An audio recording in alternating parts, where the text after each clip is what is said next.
Kapagpalang araw po sa ating lahat. Ang aking pong bahagi ngayon ay mula sa aklat ng Ruth, Kabanata 1, talata 1 hanggang 6. Si Elimelech at ang kanyang sambayan sa Moab. Nang ang Israel ay pinamumunuan pa ng mga hukom, nagkaroon ng taggutom sa buong bayan. Kahit ang mag-asawang Elimelech at Naomi na mga taga Bethlehem, Judah, ay pansamantala munang nanirahan sa Moab, kasama ang kanilang mga anak na sina Malon at Quelion. Ang pamilyang ito ay mula sa angkan ng Ephrata. Namatay sa Moab si Elimelech at naiwang byuda si Naomi. Ang dalawa nilang anak ay nakapag-asawa naman ng mga Moabita, sina Orpa at Ruth. Ngunit pagkalipas ng mga 10 taon, namatay rin sina Malon at Quelion, kaya't si Naomi ay naulila sa asawa at mga anak. Bumalik sa Bethlehem si Naomi kasama si Ruth. Nabalitaan ni Naomi na ang kanyang bayan ay pinagkalooban ng Diyos ng masaganang ani, kaya tumanda sila ng kanyang mga manugang nang umalis sa Moab. Amen. Isang magandang araw po muli sa ating lahat. Samahan niyo po akong muli sa pagbabahagi ko ng salita ng Diyos. Sinasabi po dito sa aklat ni Ruth, Kabanata 1, versikulo 7 hanggang 12. Naglakbay nga silang pabalik sa Huda. Ngunit sa daay kinausap niya ang mga ito. Magbalik na kayo sa dati ninyong tahanan at punisan sa inyong mga magulang. Kung paano kayo naging mabuti sa mga yumao at sa akin, sana'y maging mabuti rin sa inyo si Yahweh. Itulot nawa ni Yahweh na kayo'y makapag-asawang muli at magkaroon ng panibagong tahanan. At sila'y hinagkan ni Noemi bilang pamamaalam.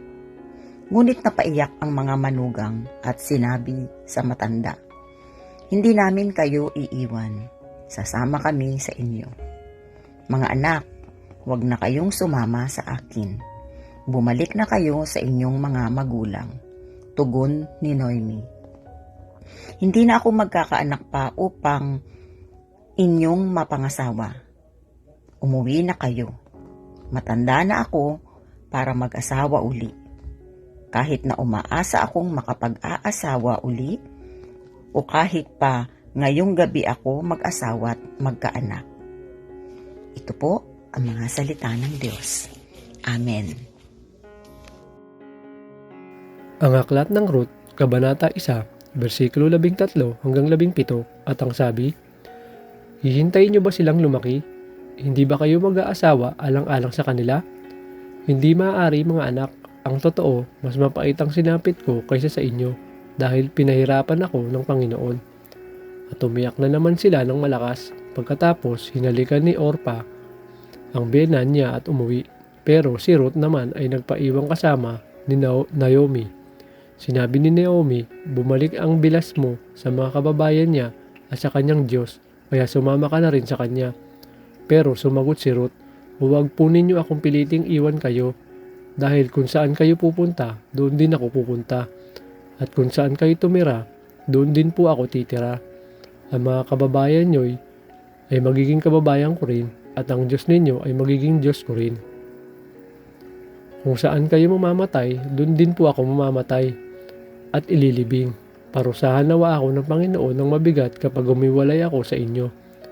Maliban na lang kung ang kamatayan na ang maghihiwalay sa ating dalawa." Ito ang salita ng Diyos. Amen. Our devotion for today is from the book of Ruth, chapter 1, verse 18 to 22. At nang makita ni Noemi na mapilit ng pagsama sa kanya, ay tumigil ng pagsasalita sa kanya. Sa gayoy yumaon silang dalawa hanggang sa sila'y dumating sa Bethlehem. At nangyari, nang sila'y dumating sa Bethlehem, na ang buong bayan ay napataka sa kanila at sinabi ng mga babae, "Ito ba'y si Noemi?"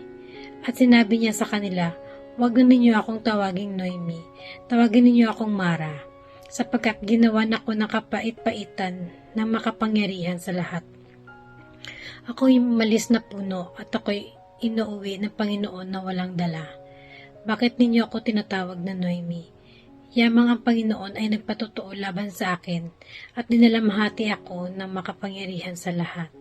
Sa gayoy nagsibalik si Noemi at si Ruth na Moabita na kanyang manugang na kasama niya at nagsibalik mula sa lupain ng Moab at sila nagsidating sa Bethlehem sa pasimula ng pag-aani ng Sibada.